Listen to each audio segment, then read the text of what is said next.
3 years had passed since the exile, and the Sol system looked nothing like it had before. Admiral Frank Butler stood in the command center of Fortress Station, a massive military installation positioned at the very edge of the solar system, where it could watch for any council ships trying to enter human space. Around him, dozens of officers monitored screens showing every human vessel and facility from Mercury to the Kuiper Belt. Commander Lisa Barrett approached with a datapad in hand. She had been working 18-hour days for months, coordinating the construction of humanity's secret fleet. The numbers she showed Butler were impressive but also concerning. 47 warships were now fully operational, with another 83 in various stages of construction. The asteroid belt mining operations were producing more raw materials than anyone had predicted possible.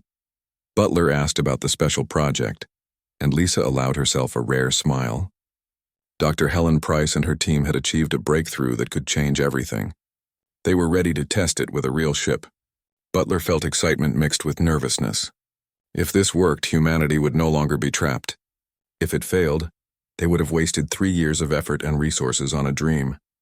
At the Nevada Research Facility, now expanded to 10 times its original size with additional installations on Mars and Ganymede, Dr. Helen Price prepared for the most important test in human history. Her team had spent every waking hour for 3 years combining human engineering with carefully studied alien technology to create something the galaxy had never seen before. They called it the Fold Drive. President Wells had come in person to watch the test. She stood beside Helen in the observation room, surrounded by the best scientific minds humanity could gather. Helen explained how the drive worked in simple terms. Instead of using fixed jump gates like the Council did, the Fold Drive created a temporary fold in space itself. A ship could step outside normal space and reappear somewhere else almost instantly. The president asked if Helen was certain it would work. Helen glanced at Marcus Cole, her lead engineer, who nodded confidently. The mathematics were solid. The small-scale tests had all succeeded. Now they needed to prove it worked with an actual spacecraft carrying a living pilot. Jake Morrison had volunteered to pilot the test ship without hesitation. The Pathfinder was barely larger than a shuttle, packed with experimental technology that might work perfectly or might tear the ship apart. Jake had told Derek Stone that if the test succeeded, humanity would prove they didn't need the Council's jump gates. They could go anywhere in the galaxy on their own terms. The countdown began, and everyone in the observation room held their breath. The Pathfinder's drive activated with a low humming sound that built to a crescendo. The space around the small ship began to shimmer and distort like heat waves over hot pavement. Then suddenly the ship simply vanished, leaving empty space where it had been a moment before. 3 seconds passed that felt like hours. The observation room was completely silent except for the sound of people breathing and hearts beating. Then space rippled again at exactly the predicted location, and the Pathfinder reappeared. It had traveled a distance that should have taken weeks using conventional drives, and it had done so in seconds. Jake's voice came over the radio, excited and slightly shaky. He had just been at the edge of the Kuiper Belt, and now he was back. It had actually worked. The observation room erupted in celebration. People were hugging each other, cheering, some crying with relief and joy. President Wells embraced Dr. Price, tears streaming down her face. Humanity was no longer trapped in the Sol system, but the Fold Drive was just one part of humanity's transformation. In orbit above Earth, shipyards worked around the clock building a new generation of warships. These vessels looked nothing like the elegant ships of the Galactic Council. Human ships were angular and brutal, designed for function over beauty. They bristled with weapons that combined traditional human military thinking with adapted alien technology. Captain Ryan Foster commanded the new flagship Resolute. At 800 meters long, it was the largest ship humanity had ever built. Its hull was made from materials mined in the asteroid belt and processed in zero-gravity foundries, creating alloys that were stronger and lighter than anything possible on Earth. The ship carried enough firepower to fight multiple Council cruisers simultaneously. Admiral Butler toured the ship and was impressed by everything he saw. Ryan told him the Resolute was a beast, powerful and tough and ready for war. Butler replied that he hoped they would never need to find out how it performed in actual combat, though both men knew conflict was probably inevitable. On Mars, the transformation was even more dramatic. Governor Claire Bennett oversaw the rapid expansion of the Red Planet from a small colony into humanity's industrial heartland. The population had exploded from thousands to millions as people left Earth to help build the new empire. Massive domed cities covered the surface while underground. Factories produced everything from ship components to advanced weapons. Claire reported to Earth's leadership that Mars was thriving beyond anyone's expectations. The planet would be completely self-sufficient within 2 years. The terraforming projects were ahead of schedule. Mars had become proof that humanity could take a dead world and make it live again.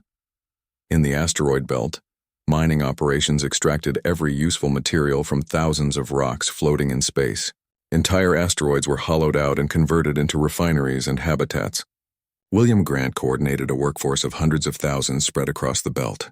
He explained to visitors that the council had never bothered with asteroid mining because it was too much work for too little immediate reward. But humanity couldn't afford to waste any resources. The ice mining operations on Europa and Enceladus provided water and fuel for the expanding human presence throughout the solar system. These installations were testing grounds for survival technology, pushing the limits of where humans could live and work. If people could survive on an ice moon orbiting Jupiter, they could survive almost anywhere. The most controversial development was happening on the moon. Dr. Peter Yang led a team developing advanced artificial intelligence at a secret facility. The council had banned true AI centuries ago after what they called the synthetic uprising, but humanity had no such restrictions and no intention of limiting themselves. The AI systems Peter's team created were called distributed intelligence networks.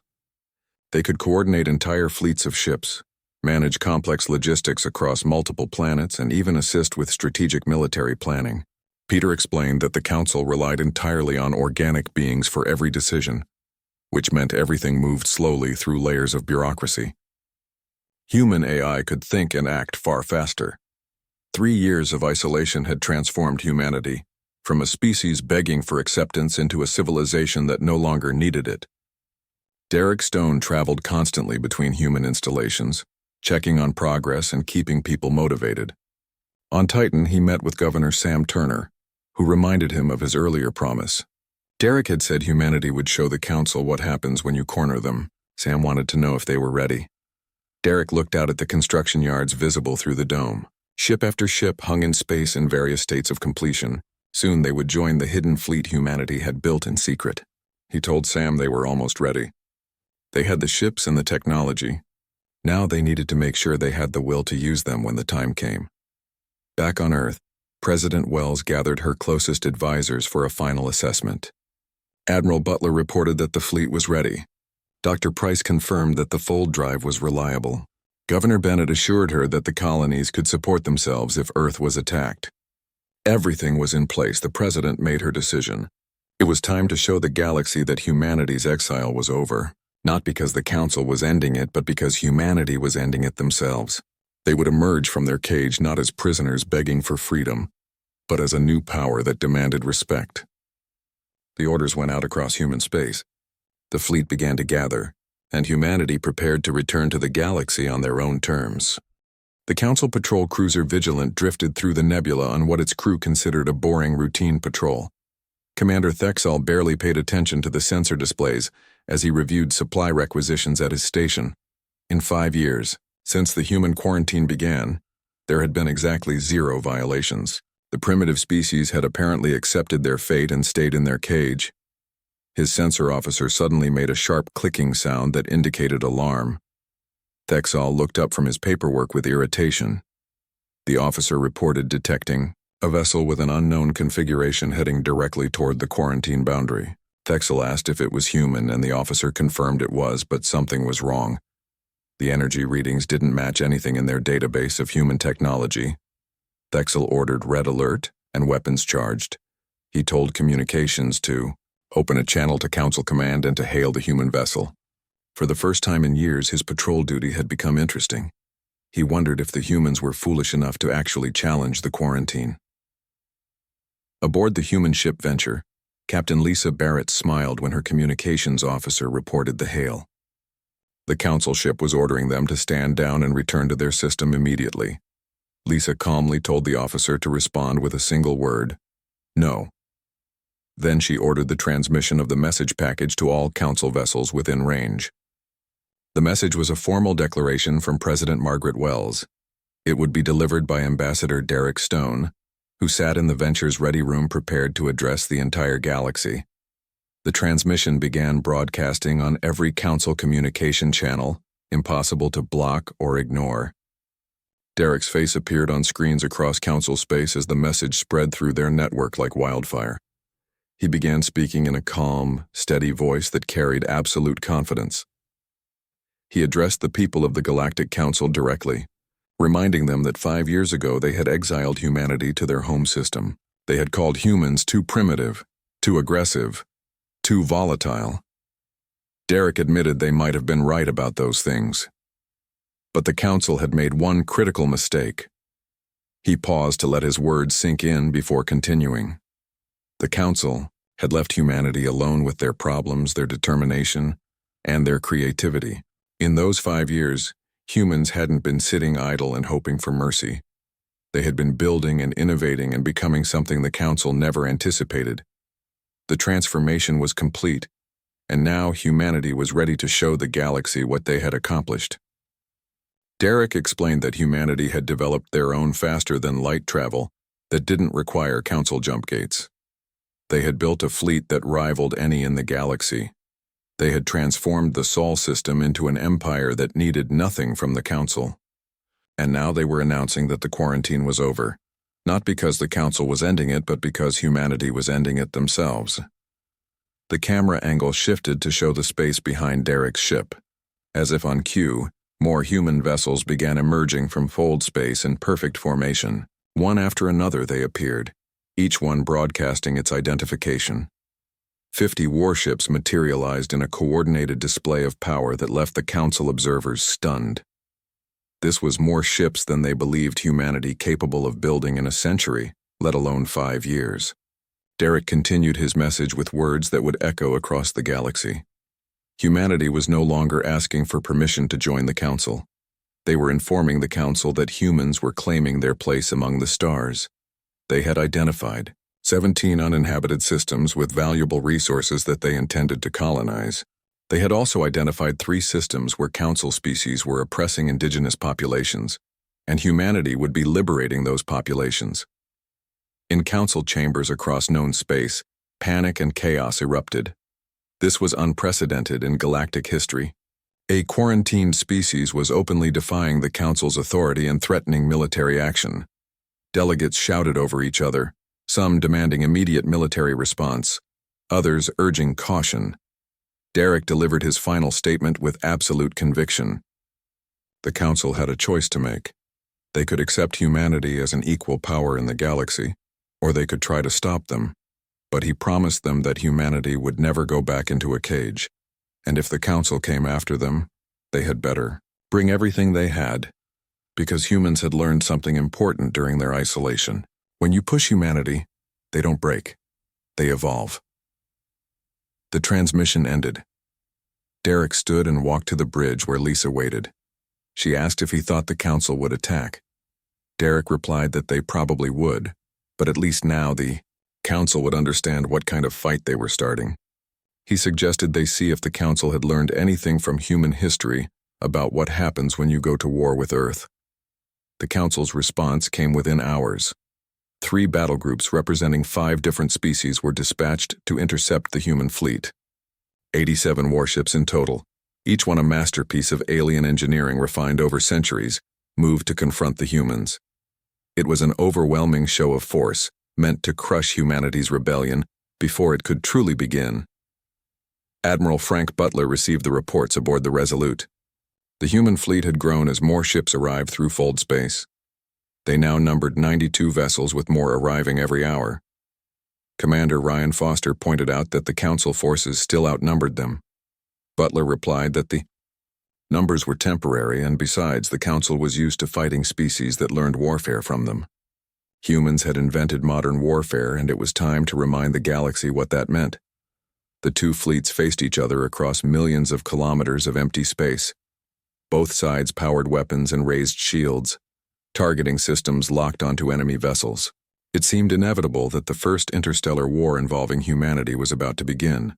The tension was so thick, it felt like the vacuum of space itself was holding its breath. But then something unexpected happened.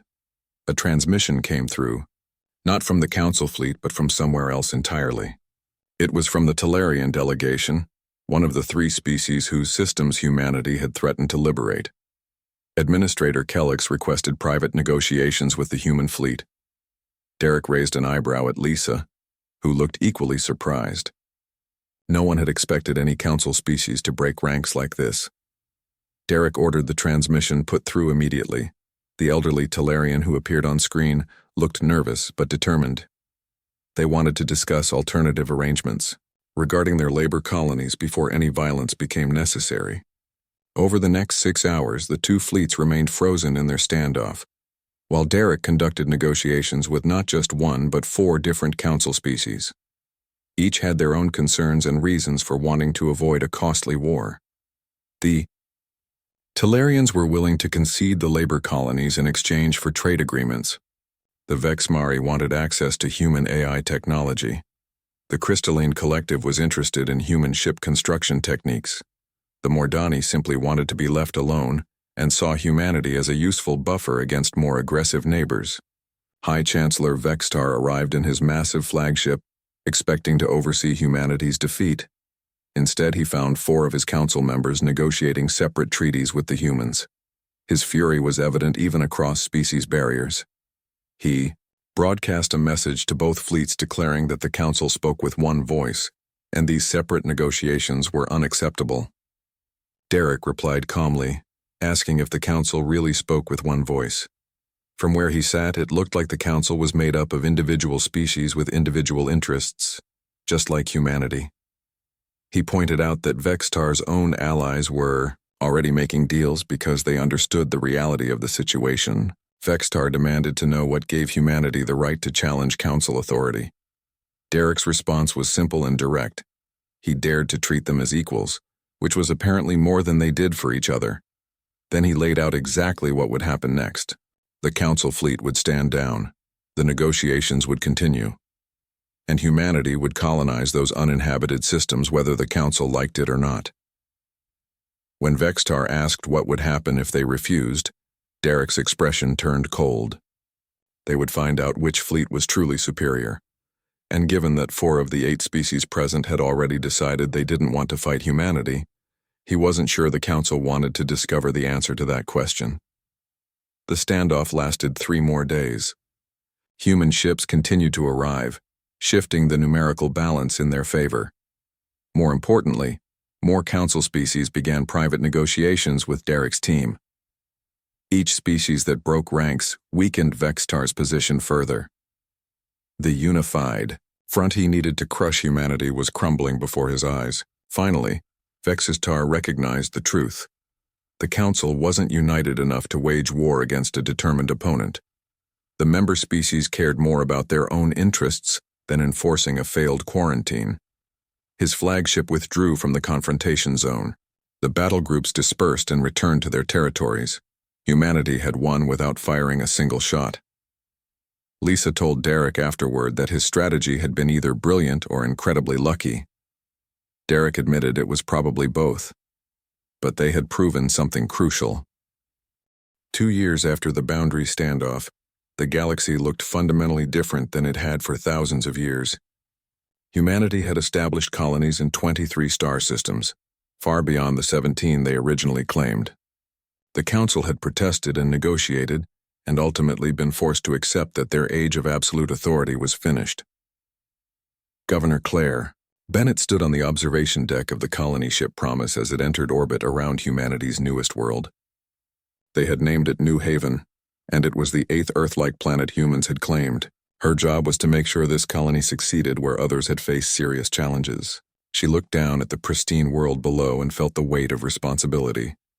Her aide, Kevin Murphy, stood beside her, admiring the view. He commented that it was hard to believe the Council had left such a beautiful world empty for centuries. Claire corrected him gently. The planet wasn't empty. The Council had automated mining operations stripping resources from the asteroid belt. They just never bothered colonizing the actual habitable world, because it required too much effort. When they could simply take what they needed and leave. Kevin nodded understanding, but Claire's expression remained troubled. The rapid expansion was putting enormous strain on humanity's resources and personnel. Every new colony needed infrastructure, defense systems, and governance structures. They were spreading faster than they could properly establish themselves, and sooner or later that would cause problems. Back in the Sol system, President Wells wrestled with the same concerns. In the 7 years since the exile, Earth's population had actually decreased by 15% as people emigrated to new colonies. Mars had become humanity's real capital with twice Earth's industrial capacity. The center of human civilization was shifting, and not everyone was comfortable with that change. During a cabinet meeting that included representatives from a dozen different systems, Wells voiced her concerns. They were growing too fast. They needed to consolidate and make sure existing colonies were stable before expanding further. Admiral Butler disagreed strongly. If humanity stopped expanding, they would look weak. The Council was watching for any sign of overextension. They needed to project strength through continued growth. Dr. Helen Price, now directing all of humanity's research and development from Titan, offered a different perspective. They could project strength without colonizing every empty planet they found. Instead, they should focus on making their existing territory absolutely impregnable. The debate went on for hours, revealing a fundamental divide in human leadership between those who wanted careful, sustainable growth and those who pushed for aggressive expansion. But events in a distant region called the Outer Reaches took the decision out of their hands. Captain Ryan Foster commanded the exploration vessel Pioneer when they made first contact with the Gen, an advanced species the Council had never encountered. The Gen had limited themselves to just 3 star systems, believing that expansion beyond that invited corruption and conflict. Ryan reported to Admiral Butler that the Gen reminded him of what humanity might have become if they had accepted the quarantine. They were isolated and stagnant but peaceful. The Gen had detected unknown ships entering their space and were afraid. They thought pirates or possibly a species from beyond Council space might be threatening them. This confirmed what human scouts had suspected for months. The Galactic Council's authority extended far less than they claimed.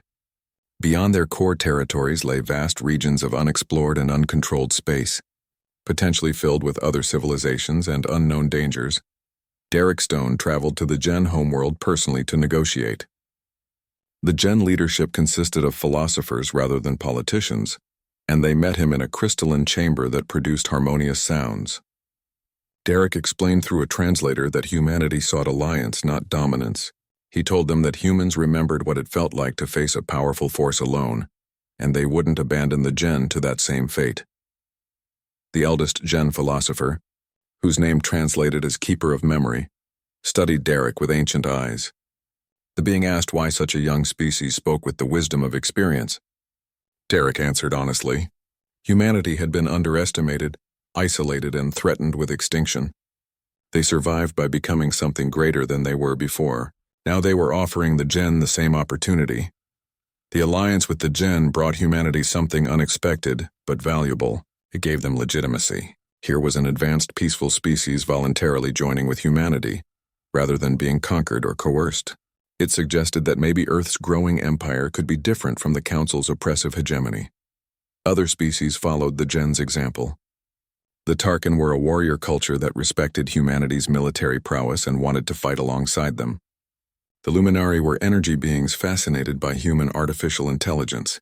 The Verdani were plant-based organisms whose agricultural science could help terraform marginal worlds into garden paradises.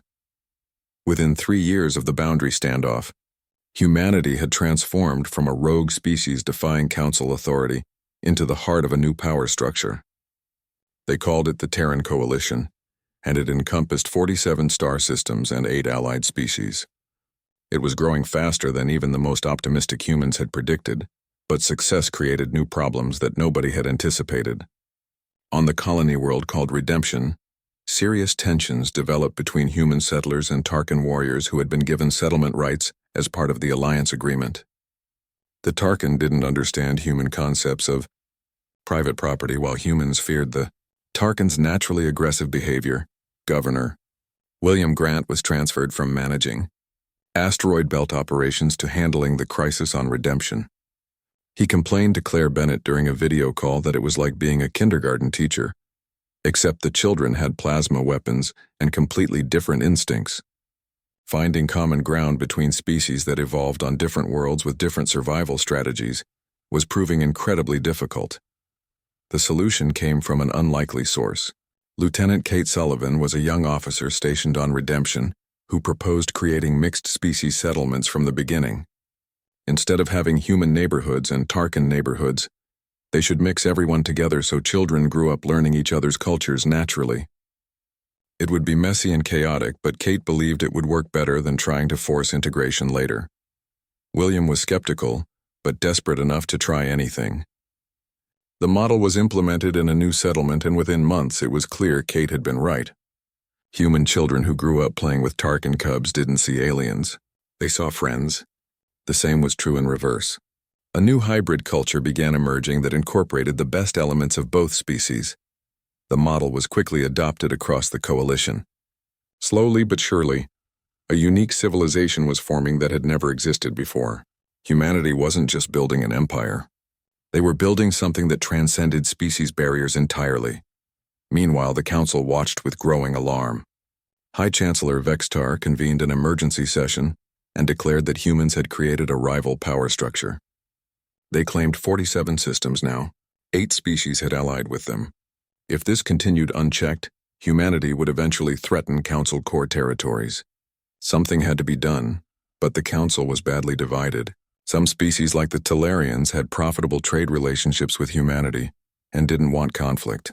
Others like the Vexmari were more interested in accessing human technology than fighting them.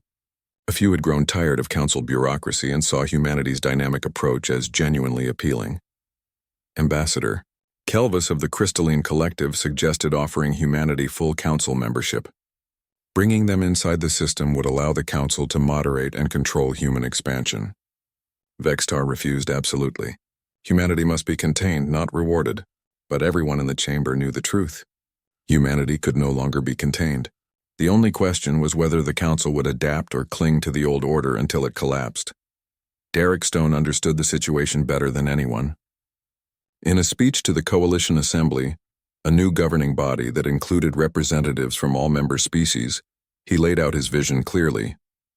The Galactic Council had ruled for 10,000 years through monopoly and fear.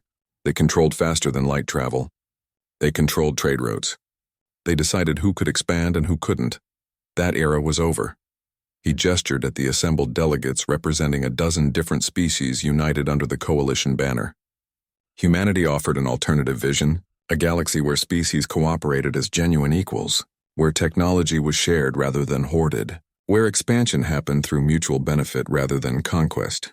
The Council could join them in building this future, or watch from the sidelines as it happened without them. The applause that followed came in many forms. Some species clapped, others made harmonic sounds, still others expressed approval through bioluminescence. It was the sound of something new being born in the galaxy. The human empire built in defiance and isolation had become something far greater. It had become hope for a better future. The massive doors of the Galactic Council chamber opened with a sound that echoed through the vast space like distant thunder. Derek Stone walked forward with steady steps, his boots clicking against the polished floor that seemed to stretch endlessly before him. Behind him walked Linda Hayes and Jake Morrison, both trying to hide their nervousness as they entered the chamber, where 47 alien species waited to judge humanity's fate. The chamber itself was beyond anything Earth had ever built. It rose hundreds of meters high, with platforms suspended at different levels where the various species sat in judgment. Some of the aliens glowed with their own light. Others were massive creatures that seemed too large to move, and still others were so small they needed viewing screens to be seen properly. Derek had spent 3 months preparing for this moment, learning the customs and protocols, studying every species that would vote on humanity's petition to join the Council. High Chancellor Vextar dominated the center platform. He stood nearly 4 meters tall, with 4 arms that moved independently and skin that looked like polished black stone. His eyes glowed amber as he watched the human delegation approach. Derek had met him before during the preliminary hearings. and each time he felt the weight of those ancient eyes measuring humanity and finding them wanting. The chamber fell silent as Derek reached the speaking platform. He could feel the eyes of dozens of species upon him, some curious, some hostile, most simply indifferent. To them, humanity was just another primitive species asking for privileges they hadn't earned. Derek cleared his throat and began to speak. His voice carried by technology he barely understood to every corner of the vast space. He spoke about humanity's achievements, their technological progress, their desire to join the community of spacefaring species. He showed holographic displays of Earth's cities, their ships, their art and culture. He emphasized humanity's commitment to peace and cooperation. Linda had written most of the speech, and it was good, hitting all the right diplomatic notes. But as Derek spoke, he could see the disinterest in many of the alien faces. They had heard it all before from countless other species. When he finished, there was a moment of silence. Then Vexistar raised one hand and the chamber filled with a low humming sound that Derek had learned meant the council was conferring. It lasted for nearly an hour while the humans stood waiting, not daring to speak or move. Finally, the humming stopped and Vexistar spoke. His voice was deep and resonant, and every word felt like a hammer blow. The council had reviewed humanity's petition carefully. They had examined Earth's history, studied human behavior, analyzed their potential impact on galactic society, and they had reached a decision. Derek felt his heart racing as Vexistar paused, drawing out the moment. Humanity was denied. But more than that, much more. The council had determined that humans were too violent, too unpredictable, too dangerous to be allowed into galactic society. Effective immediately, humanity was forbidden from leaving their home system. Any human ship found beyond the boundaries of the Sol system would be destroyed without warning. Earth was quarantined, cut off from the rest of the galaxy indefinitely. Derek felt the words like physical blows. This wasn't just rejection, it was exile. It was a death sentence for a species that had finally reached the stars only to be told they must stay trapped in their own small corner of space. He opened his mouth to protest, but Vexistar continued speaking, his voice now carrying an edge of warning. The decision was final and not subject to appeal. The quarantine would be enforced by Council military forces. Any attempt to violate it would be met with immediate and overwhelming force. Humanity had proven themselves unworthy of joining the greater galactic community, and they would remain isolated until such time as they evolved beyond their violent nature, which the Council estimated would take several thousand years at minimum. Linda grabbed Derek's arm as he started to step forward. He could see the fury in her eyes matching his own, but also the warning. Starting a confrontation here would only prove the Council's point about human aggression. Jake stood rigid beside them, his hands clenched into fists. The three humans were escorted from the chamber in silence, walking between rows of alien delegates who watched them leave with expressions ranging from pity to satisfaction. The shuttle ride back to their ship felt endless.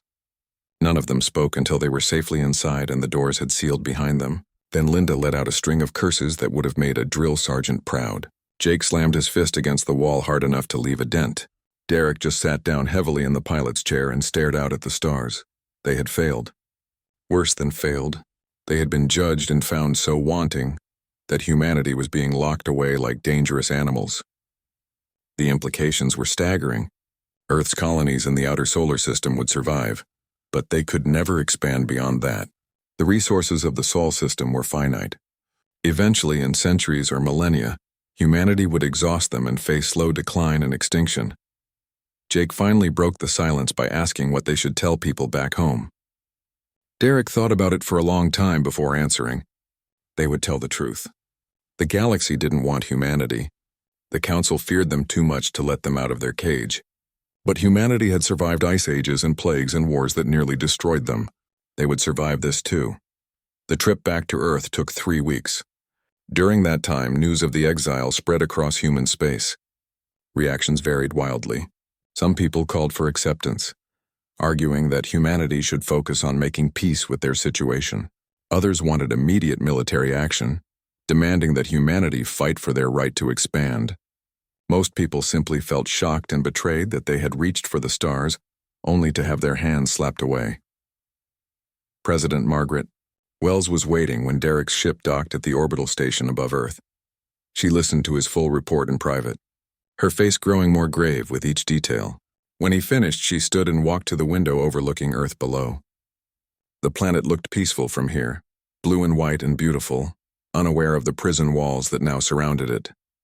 She asked Derek what he thought humanity should do. He told her the truth. They should build.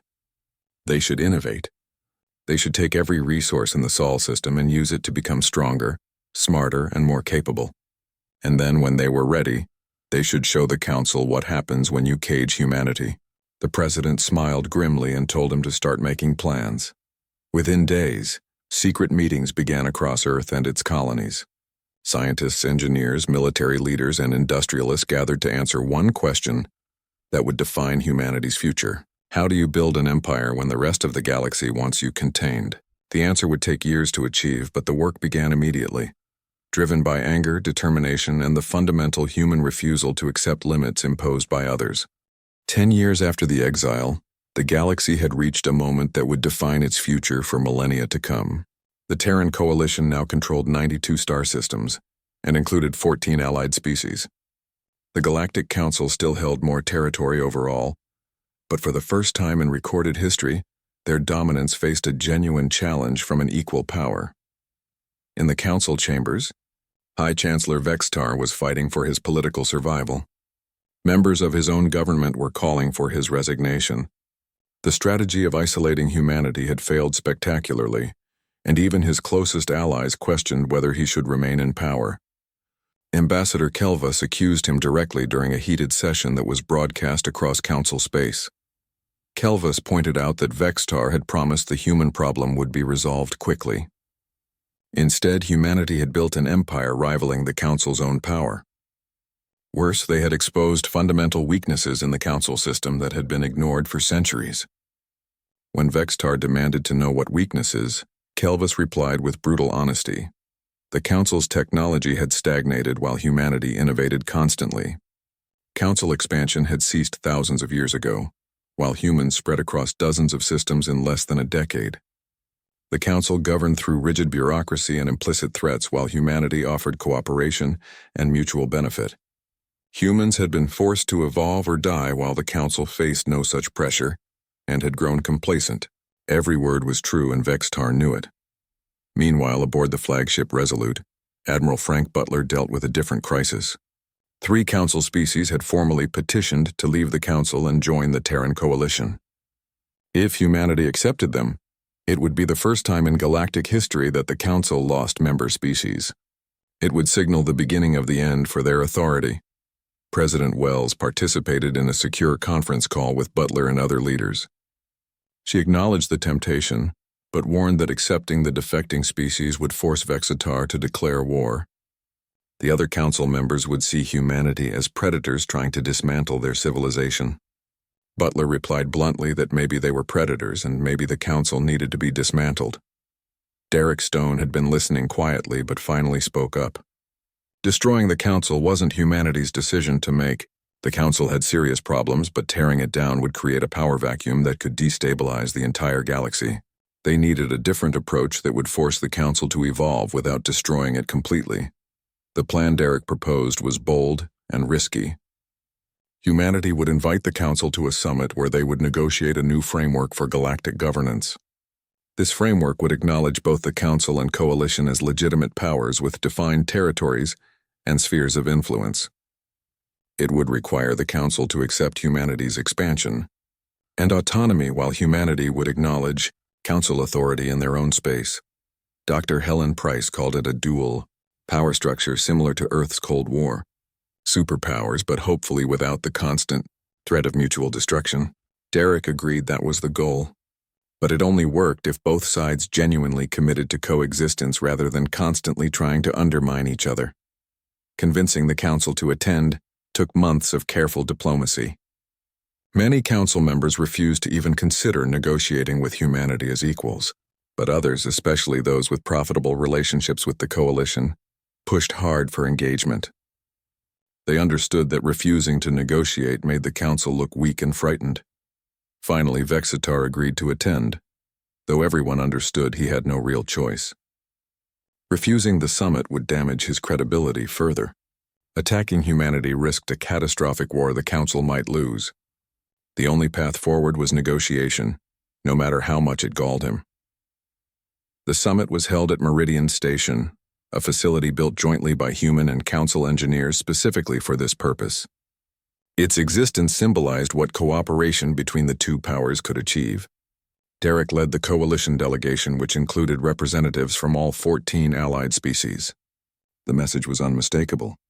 This wasn't just humanity acting alone, but a genuine coalition of equals. The council delegation arrived with elaborate ceremony led by Vextar himself. For 3 days, the two groups watched each other warily. Neither side wanted to appear weak by making the first concession. Finally, on the 4th day, actual negotiations began. Admiral Lisa Barrett, now humanity's chief military advisor, presented the strategic situation with brutal honesty. She explained that the council fleet had approximately 4,000 ships, while the coalition had only 800. Numerically, the advantage was clearly with the council. Vextar's posture suggested satisfaction at hearing this admission. But Lisa continued without pause. Coalition ships were more advanced with superior weapons and shields. Human fold drives allowed instant deployment anywhere in the galaxy, while council ships relied on fixed jump gates. AI coordination meant coalition fleets could execute complex maneuvers that council forces couldn't match. Lisa displayed tactical simulations demonstrating her points. The council's military advisors studied them carefully, and Derek could see the exact moment they realized she was telling the truth. In a direct conflict, casualties would be catastrophic on both sides with no guarantee of victory for either. The strategic balance was far more even than the raw numbers suggested. Derek built on Lisa's presentation by making the political case. Mutual destruction served no one's interests, but neither did maintaining the status quo. The galaxy was changing whether anyone liked it or not. New species would continue to emerge and develop their own technologies and demand their place among the stars. The question wasn't whether humanity deserved to be there. Humans were there regardless of council approval. The real question was whether both sides could create a framework for peaceful coexistence. What followed were the most intense negotiations in galactic history. Every point was contested and debated at length. Territory boundaries, trade routes, technology sharing agreements, military restrictions, dispute resolution mechanisms. Everything had to be worked out between parties that still fundamentally distrusted each other. Dr. Peter Yang found an unexpected ally in a Vexmari scientist named Exiled. Despite the Council's official ban on artificial intelligence, Exiled had been secretly researching the field for decades. He was fascinated by humanity's distributed intelligence networks and believed they could revolutionize Council operations, but he knew the Council would never officially approve them. Peter suggested creating an unofficial joint research program with tacit approval from both sides. They could share the benefits without formally violating Council law. It was exactly this kind of creative problem-solving and dozens of private conversations that ultimately made the summit successful. The formal negotiations provided the framework, but real breakthroughs came from individuals willing to look beyond old prejudices. After 6 weeks of exhausting work, they had a complete agreement.